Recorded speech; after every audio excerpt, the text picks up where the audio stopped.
Welcome back to DinamoTV, and that was one of the unveilings for tonight. It's great to have I&D Group back on board again as one of our major sponsor, and certainly having that advert is a welcome addition to DinamoTV. Now it's my turn, my pleasure actually, to introduce to you our guest for tonight. So excited to be having this gentleman on the show tonight, and it is my absolute pleasure to have the MiniRoos technical director for the club, NIKOLA Markovsky, joining us. Nikola, good evening and welcome. How are you? Hi, Tonchi. First, thanks for your invitation to be part of your Dinamo podcast. And I want to say thank you to all people who are watching this show tonight. Yeah, absolutely. Just one little mistake. It's not my show. It's all of our shows. It's DinamoTV is a big family, a big community. And speaking of which, mate, you've got the absolute joy of looking after our youngest ones in the club, the MiniRoos. And look, like last week we had Stjepan Gal on, and he said there's already been about a 20% increase on numbers from last year, and that's probably growing. What's the latest? How are we looking as far as numbers and teams? And yeah, like we've got that graphic there of spots that are still available, but it seems to me like a very, very healthy start to the year. Correct. So far, most of the teams, we have few spots left for someone who wants to join our program for the upcoming season. And so far, this number is growing year by year. And like we speak with Gal, our goal is not stopping in this particular season. We aim to increase the teams even more in upcoming season. We got a small project to 2025 that we want to be even increase the numbers. And so far, it's going well. We got a lot of interest in coming also from a lot of youngest. And I think so far we're doing well, and pretty much we start this week, and we have already good feedback from the parents that Stjepan Gal and Christian Dulic, they done good job with organizing all stuff for the MiniRoos. Yeah, well, we can see some photos there from Tuesday night session there at Diamond Reserve. Lots of color, lots of kids, boys and girls, and as we heard in last week's program, there's been a big spike in the number of girls who are interested in playing at Dinamo. What makes Dinamo such a magical place to play soccer, play football? First, these couple of years we're working on some unique, like we focus a lot of the young kids. And we got a program in place that all club starting to follow. We come along in one page, which is on the start. It was very hard to put some direction on the club. But in the last couple of months and last year, we put so much effort as a club. So that's dramatically changed. The interest increased because we run a lot of like academy system. And then that's is a lot of effect of this organization, because we at the moment, if you come watch the MiniRoos session, that you can see the whole teams and all coaches on the same page. That's which is we want to see in the future that we go to the right direction. So we have specific program that we want to develop players, be ready to play for Dinamo seniors in future, and also be ready also these kids for the MPL for the following years. Yeah. Now, before we move on and talk about like some of the coaches and what's happening at the club at the moment, you've got a really interesting story yourself. Tell us a little bit about that as well, as far as your coaching is concerned. So I most of the time, like I play in Eastern Europe professional football for 8 years, and when I moved in Australia, Dinamo was my first club when I start coaching, and it's kind of my club and home. Then this year I'm doing 10 years at the club. I start 2014 now. I spend a lot of time there, and then how my coaching journey moved to the next level. I want to take it serious, and so far the last 2022 I got opportunity to coach in Asia, which is Pakhtakor is one of the club in Asia. They're from Uzbekistan and they quite successful. We finished first and play in the Champions League, Asian Champions League. And it was quite unique experience that is take my coaching to the next level, which is from player perspective. I always playing is different than coaching, and your coach you have a lot of pressure on your shoulders, and is different, and kind of is make a lot of thoughts in my head that this job will be very hard. Yep. Like for example, if you want to coach on that level, and it's not easy. So that's why it was quite a unique experience, because I wish all the coaches at the club and in Victoria who wants to do living from football to get this experience.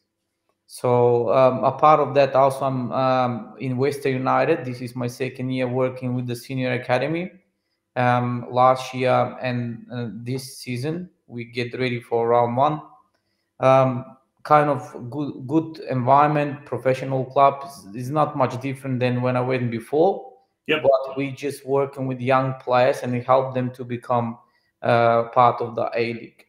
So yeah, tell me what's the biggest difference between, say, working at Dinamo, working with a club like Dinamo, which is very community backed, and so there's a strong volunteer element, and then working with a fully professional club like Western United, where everyone's professional, everyone's paid. It's some people have got full-time jobs, others part-time jobs.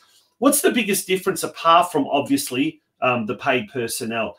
Is there a difference in the way they approach their football? Is there a difference in the attitude, in the sort of the atmosphere, and obviously the resources? Obviously, there's a massive difference between that. But fundamentally, what do you see as the big difference?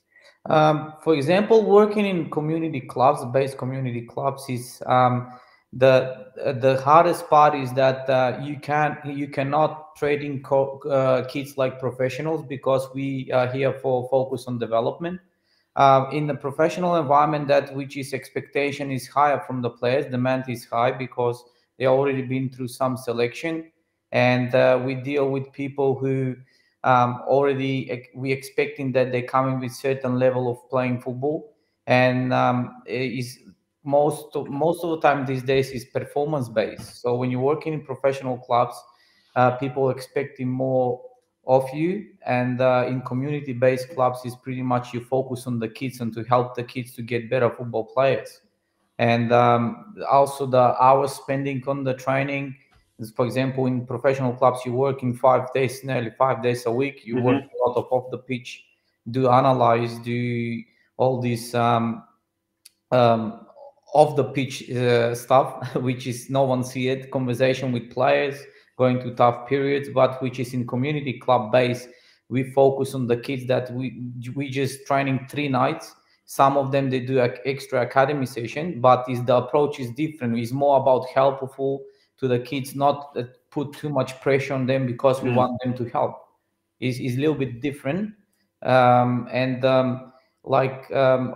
was privileged to working with former A-League players with good experience and good coaches, which is we said that the people who play the high level, they look the football differently, because you went through this process, you went through this all performing under pressure, mindset. Yeah.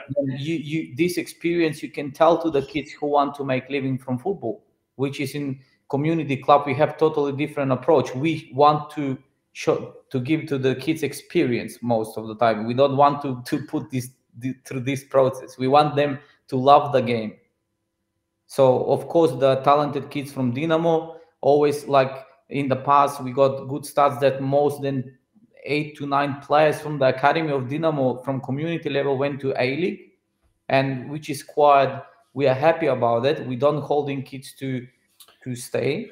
We want them to go. That's our goal, to help them to make these A-League academies. Yeah, no, it's a fantastic way of putting it, without a doubt. I mean, just because we may not be fully professional, we may be a community club. It certainly doesn't mean that we can't aspire to at least put the way we operate, to do it in a professional level.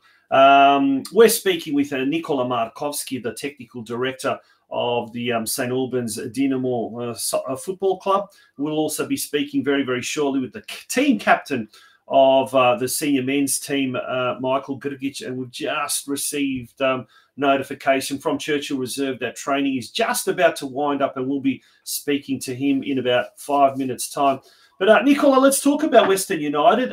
You're involved with the senior team there, and then at Dinamo you're involved with the technical director side of things with the juniors. How do you kind of go from juniors, seniors, juniors? Do you sort of, as a coach, as a technical director, obviously there are certain things that have to be done differently, but what are some of the things that you find very similar? Is it the passion of one is similar to the passion of the other, or something else? Well, you put it right, that the passion is the same. The love for the game is the same, and then kind of like I used to all my life to be full-time in football, and I just really enjoy every moment on the pitch. I can spend a lot of hours at Dinamo and Western. So last year was much better because it doesn't clash the training. I was nearly like a full-time. I was working in Western in the mornings because we train in mornings. Yep. And afternoons I was a lot of time coaching teams at Dinamo, help them to the coaches. It was quite working well. This year sometimes it's clashing my session afternoon with Dinamo, but when I'm not at Western and I'm always at Dinamo, which is I helping most of the coaches. Like last night we got workshop with the coaches. We went through the program. I tried to send them in advance to send them program for the boys and trainings, and we are 24 hours online, so anytime they can contact me, and I can send them all the details about the session plans and etc. Well, there we go. There's some photo or a photo from last night's session there at Churchill Reserve. It certainly looks like we've got a very, very attentive group there who are looking on. Looks good to see that there's also some females as well involved in the coaching side of things as well. What's some of the I guess the mechanisms you use as a technical director to help assist the coaches, or to even keep them kind of not in check, but to give them that support, give them that kind of help along the way if they need it? For example, we usually do face-to-face meetings. If there's something not clear with them, in advance monthly we got a workshop. We explain him the program and the target for this month. And also we send him to every single coach, we send him a program, full training session developed by me based on the program what we developed for 36 weeks during the season.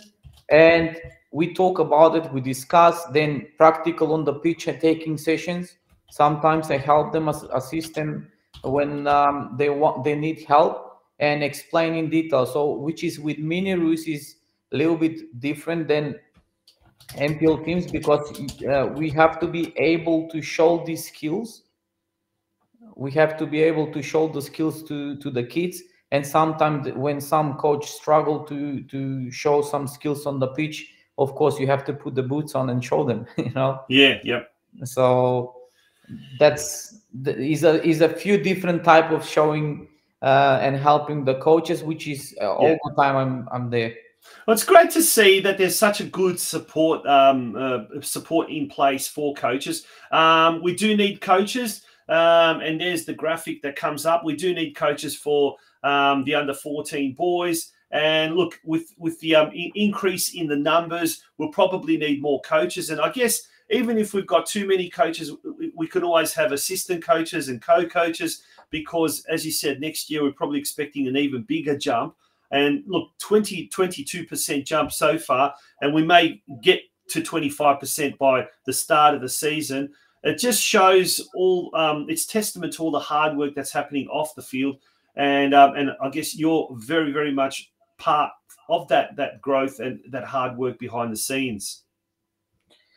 Yeah, well, I will say that everyone is a bit of part of this growth because we put so much effort, and it's a teamwork that I'm really grateful to the people working around me, because in Dinamo, that's I always say that Dinamo is a little bit different than other clubs. I've been involved in a lot of clubs, but Dinamo is like a family, and then people support each other a lot of time off the pitch. Yep. And that's why this teamwork, we increasing these numbers year by year. And like I said, this is all about benefits, about community, and the kids feel safe and play football. At the end of the day is we want them to play and stay in football. We want them to enjoy coming to training. So that's why probably is working so far. So yeah, that's exactly right. Nikola, thank you for being a part of DinamoTV on tonight. Wishing you all the very, very best for the rest of the season, rest of the year.